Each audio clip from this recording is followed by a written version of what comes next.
All right, before we get into the big thing of, before we get into the main story of tonight, that being the Bruins losing 4-1 to the not Buffalo, the Florida Panthers is on the road. I need to issue a content and trigger warning.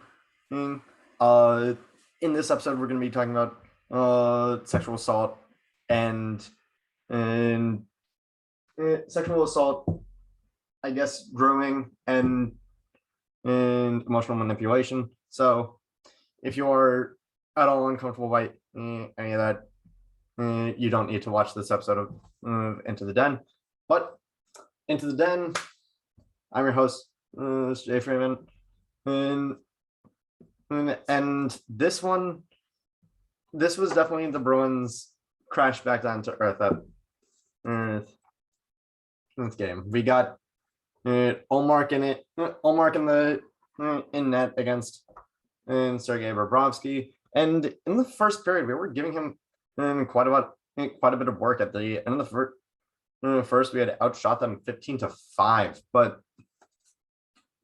although it probably would have been 15-6 and Sam Bennett got robbed on a juicy, on an absolutely amazing defensive play by Connor Clifton, and basically poking the puck away from him, and a little bit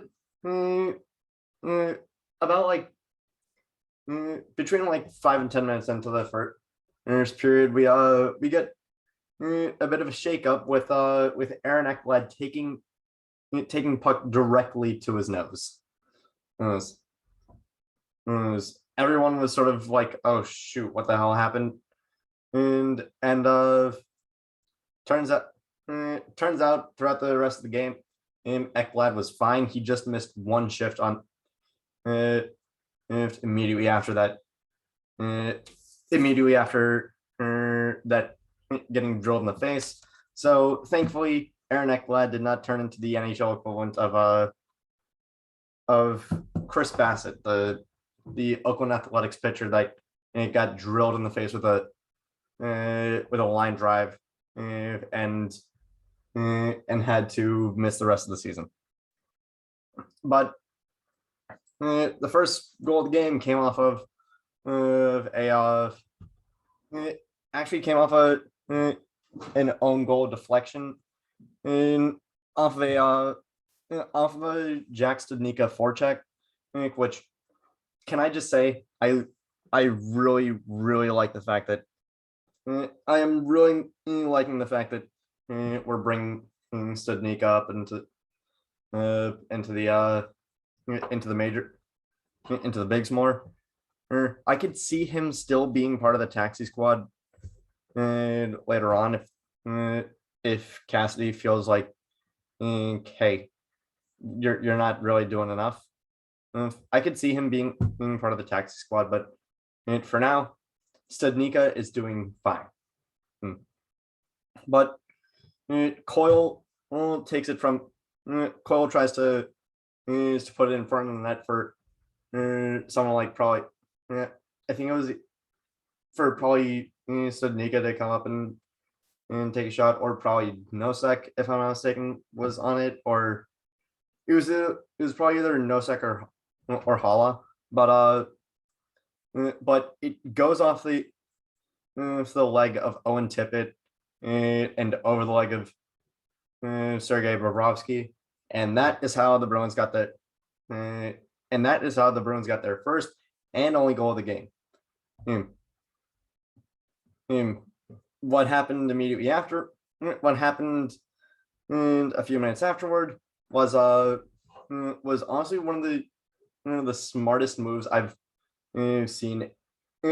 I can't tell if it was just a really smart move by Sam Reinhart or a really dumb move by the Bruins on trying to play defensively, because Reinhart took it into Bruins territory and pretty much trapped the puck against the boards while the Panthers were going for a line change, and almost and he had like three defenders on in him. It was three guys on him. I think it was McAvoy, Griswick, and some other guy, I forget. But this complete bunching up of the defense left Mason Marchment in wide ass open, and he just slaps it in over Linus Ullmark, and that is how the game gets tied.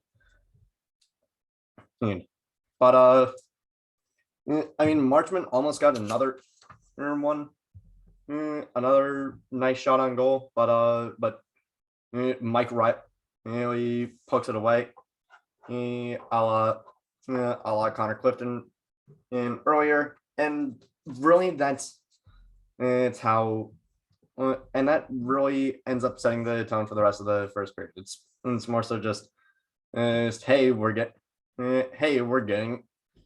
a breakaway. Oops, that ain't happening again. But Reinhardt, but to start the second period, Reinhardt does another, sets up another one with Losterainen. I think that's how you pronounce it. He just chips it up over Ullmark. It's like I don't know. I'll try to demonstrate visually. Like this is the stick, and like this is the puck. Like it goes right here, and Losterainen hits it with like the butt of the actual stick of like the part of the stick that you hit the puck with, and it just chips up over Ullmark. 2-1 Florida.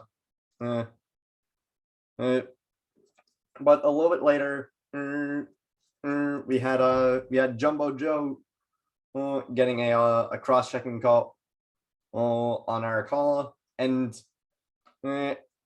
while the Bruins are on the power play, they almost give up a shorthanded goal. And not just an odd man rush. This was a freaking 2-on-0. It was pretty much Reinhardt, and it was pretty much Jonathan Huberdeau and Sasha Barkov just blazing down the ice. And if it wasn't for Linus Ullmark, it would have been 3-1. But Marchand ends up getting a hooking call. So we get it on that play. So we get a 4-on-4 for 45 seconds. What I'm noticing is that the Bruins really just cannot get out of their way in terms of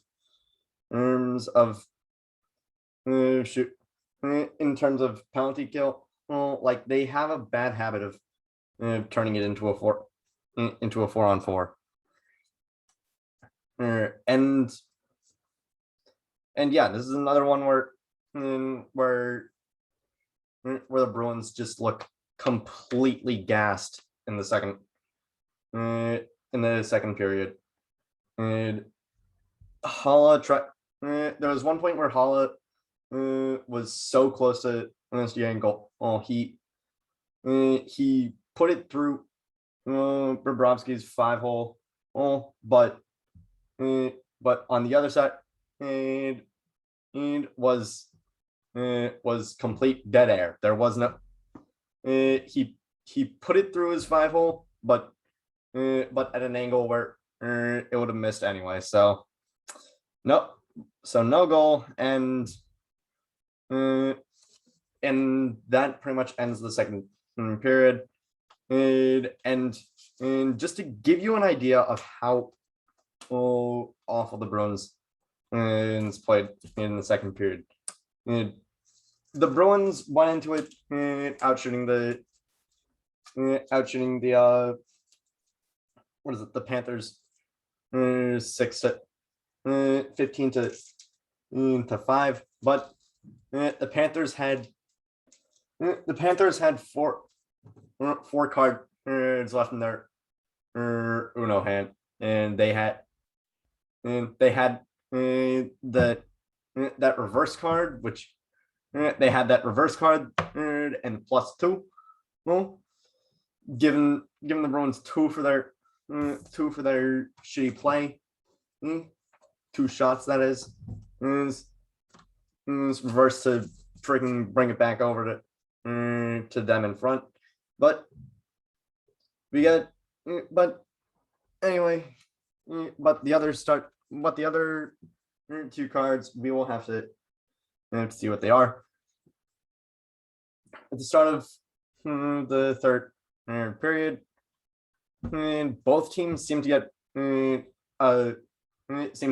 quite a few big scoring chances in the first 5 minutes, but neither team could really capitalize. And what I realized in this is that the Bruins just cannot win a havoc. They can't. There's not really any point in which the puck goes from one team to another at like net front presence. And like I was complaining about this a few games ago, that the Bruins have bad net front presence, and it definitely showed here. And them crashing the net allowed for the third goal, where the Panthers shout Uno as they play a skip with a bad bounce over Charlie McAvoy's stick, gets Anthony Duclair pretty much all alone. He flies past Linus Ullmark and just barely has enough space to put it on a forehand tap, and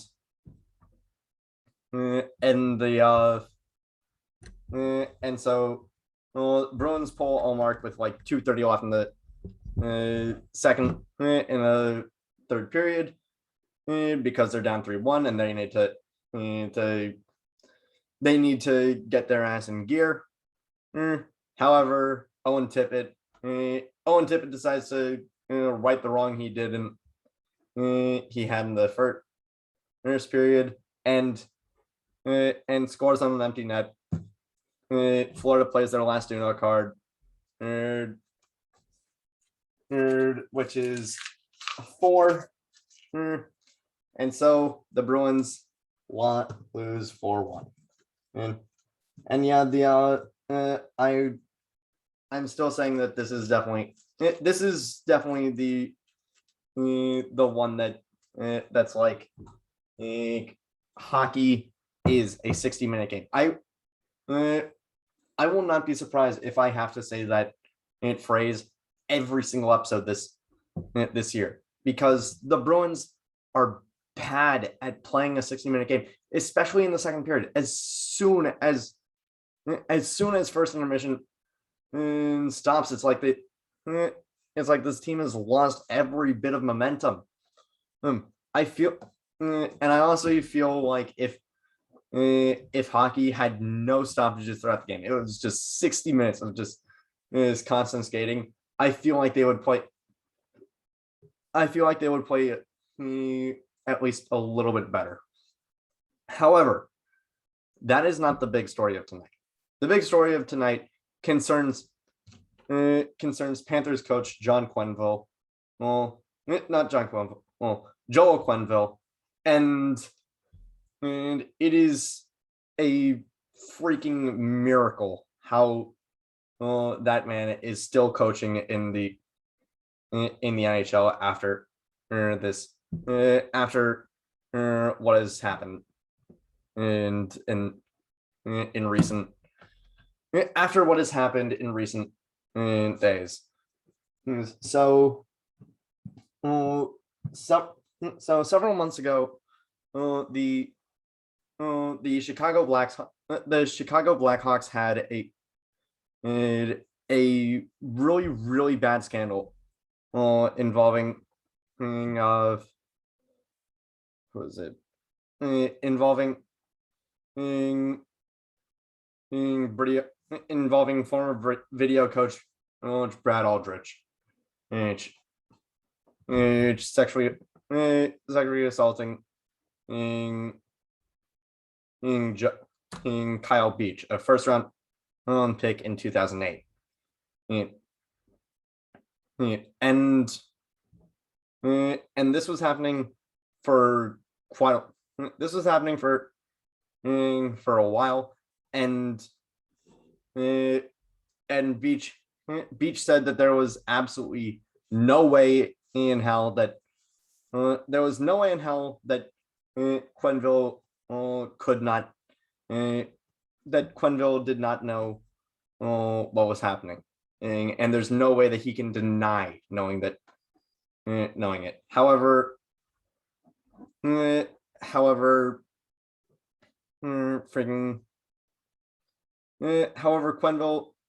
is still adamant that he didn't know. He's saying that we try to eliminate all distractions, but like even then, Aldrich, really, you can't. There's no way that that you can really deny giving him. There's no real way that you can give Aldrich any sort of good review, especially since Quenneville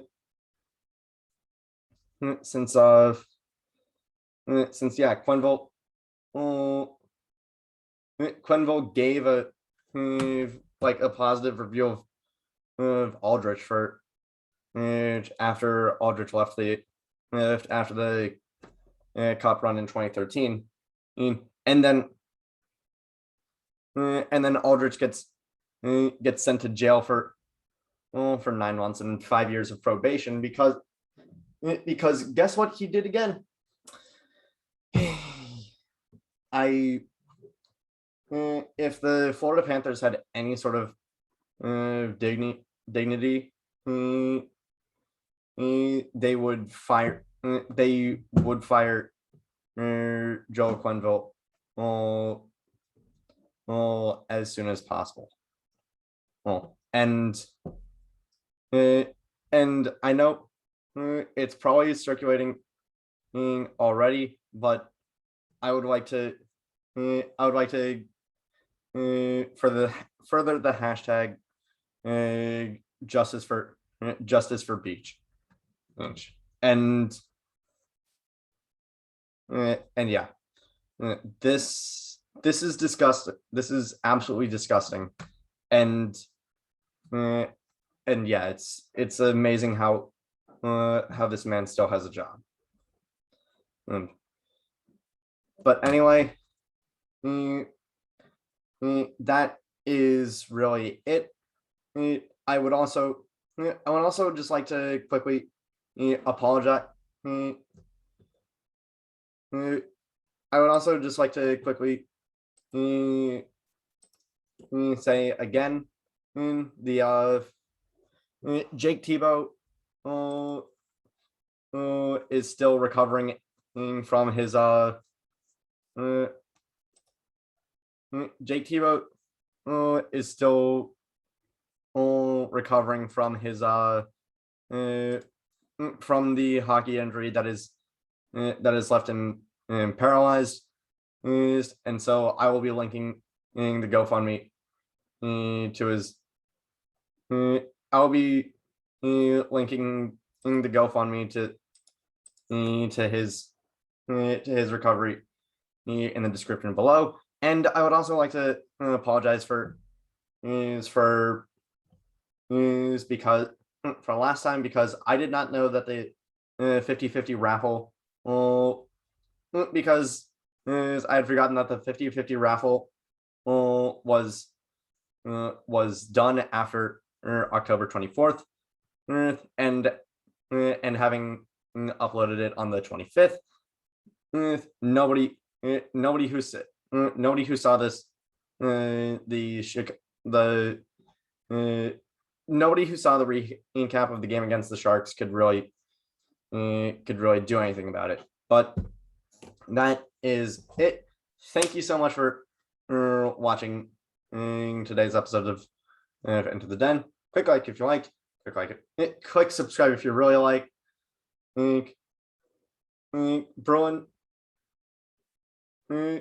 Bruins. You gotta. The second period is never fun. You can't just coast. You can't just coast down the coast.